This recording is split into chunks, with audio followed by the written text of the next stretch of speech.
Nous fêtons aujourd'hui la fête de la conversion de Saint Paul. Et comme vous le savez, cette fête vient clôturer la semaine de prière pour l'unité des chrétiens, qui a donc commencé il y a 8 jours, le 17 janvier.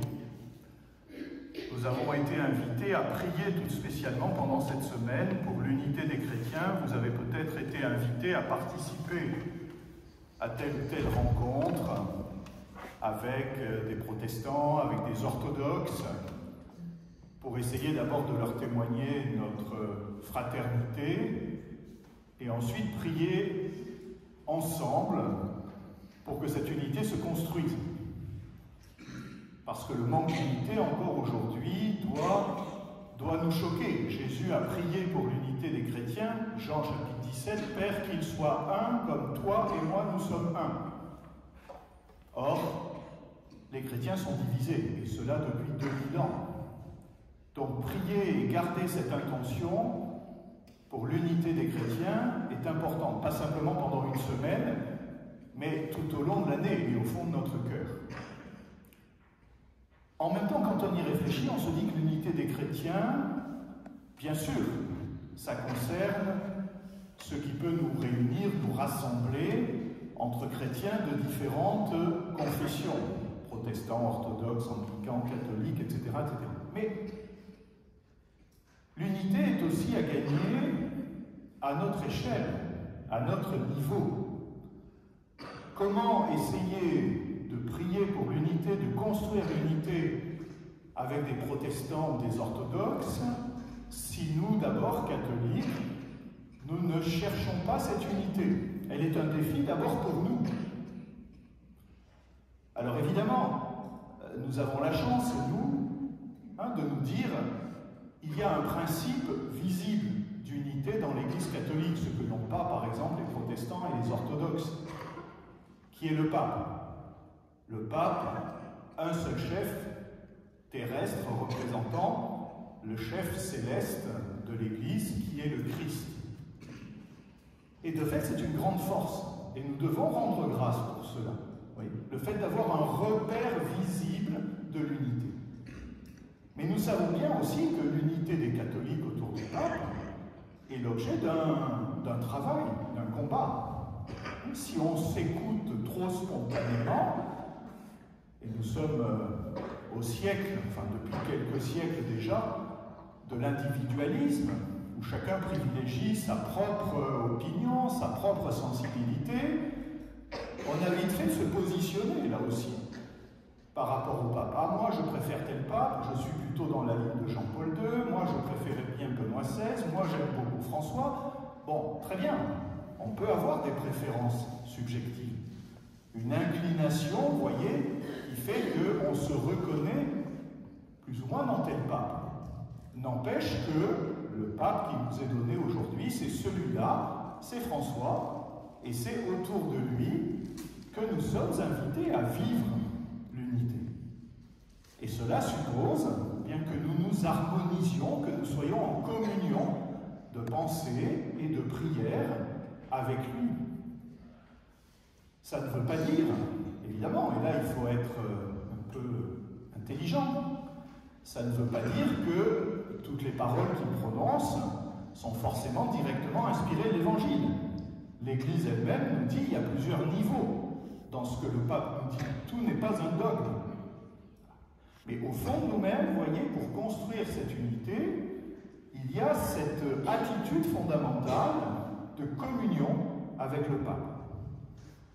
Au niveau local, c'est la même chose. Je ne vais pas développer outre mesure, vous avez compris.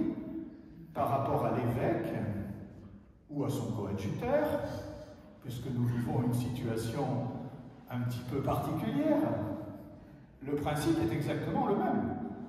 Nous pouvons nous reconnaître plus dans l'un, plus dans l'autre, n'empêche que... Et puis dans la paroisse, idem. Il y a un principe d'unité qui est le curé, qui fait ce qu'il peut, compte tenu de ce qu'il est. Et là aussi, nous sommes invités à cultiver l'unité autour du pasteur. Mais l'unité, vous voyez, si vraiment nous voulons la vivre, elle n'est pas simplement avec le principe hiérarchique. compris, avec le pape, l'évêque ou le curé. Elle est aussi entre nous, les uns les autres. C'est-à-dire vivre concrètement, vous voyez, cette fraternité les uns avec les autres, qui fait que je me préoccupe de savoir comment vit mon prochain, celui qui est assis sur le même banc que moi, et puis comment je peux construire concrètement l'unité avec lui. Si on n'y fait pas attention, qu'est-ce qui se passe? Il se passe ce qui existait déjà dans la première Église. Vous voyez, cette tentation de faire des chapelles. Moi, j'appartiens à Paul, moi, j'appartiens à Apollos, disait déjà saint Paul. Autrement dit, moi, je préfère un tel ou un tel. Et à ce moment-là, c'est plus une église, c'est plus une communion, c'est plus une unité, c'est quoi? C'est une juxtaposition de chapelle.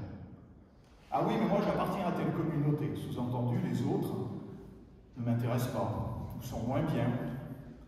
Ou moi, j'appartiens à tel service. Je fais partie de Saint-Vincent de Paul. Ce qui existe ailleurs, dans la paroisse, dans les mouvements, ne m'intéresse pas. Vous voyez, cette tentation de faire des chapelles, elle est inscrite au cœur de l'homme. Et ce n'est pas parce que nous sommes chrétiens que nous y échappons. C'est ainsi. Voilà. L'homme, spontanément, est plus porté vers ce qui lui convient, et donc ce qui le sépare des autres, que vers ce qui l'unit.